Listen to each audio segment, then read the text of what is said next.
Whatever the backdrop, whatever what's going on there, a lot of tensions, though, at this G7. Daily Mail columnist Katie Hopkins with us, Ashley Webster. Ashley, the real truth is here that we're finding out that the President of the United States is a bit of an acquired taste. He doesn't seem to care, but the snickering yesterday while he was talking about, the NATO members paying their dues, that he didn't seem to, trifle with. He just laid it out there. What did you think? Absolutely. By the way, I thought you were going to comment about my beautiful background, a bunch of wires stuck in the corner here on the floor. I can't begin with the great places you've gone, but go ahead. Listen, I absolutely love watching President Trump yesterday going into the lion's den and all the Euro leaders standing in the line like guilty little school children as he read them the riot act about why aren't they paying their bills. I thought that was excellent, and they want to snigger probably because they realize he's right, and they nervously sniggered. As for the this climate control, that's funny, it's AC. As for climate change, just watching Blake's report there, did I just hear that the G-7 put out a declaration against terrorism and extremism? Yes. Why haven't they done that years ago? I mean, are they too busy worrying about the climate and not worrying about what's going on? Why do we now get a declaration on this? It's a little after the fact, is it not? Yeah, I thought it was an obvious one, too. I think people should be against it, I would assume. But Katie Hopkins, one thing I'm wondering about is whether there's residual damage here now. Karl Rove, of all people, was questioning the snickering going on. He says, you don't do that in a speech.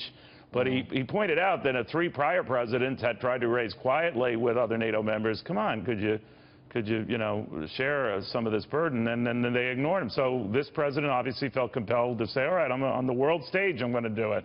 What's wrong with that? Absolutely.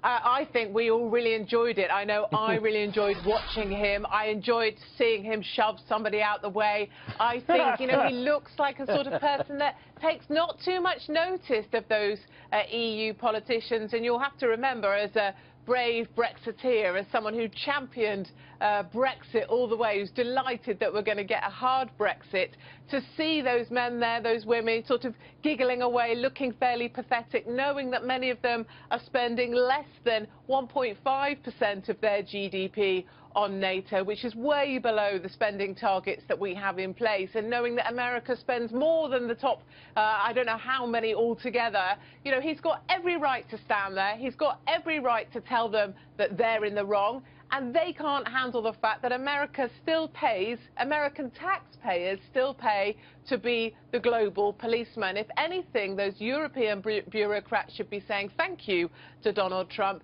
and thank you for all that America does on behalf of the people who aren't paying. Though, Ashley, I wonder, and you might know just the foreign thinking on this, that they just don't like Donald Trump. And maybe it's like a lot of our press here and others who can't believe he won, but he did. And I can liken it maybe because I'm old enough to remember the reception that Ronald Reagan got in his first year. It was kind of the same, maybe it was a little different back in those days, but he, even though he had been a 2-term governor of California, he was seen largely as a cowboy actor with some nutty ideas, and all of this, climate issues were worried back then were more the fault of trees and cars. So they had a jolly good laugh with him, and right now with Donald Trump. Now, it changed for Reagan. Will it change for Trump? I don't know. I doubt it. He's not getting any respect. He's considered as chaotic and a bit of a fool that somehow won the presidency. But you know what?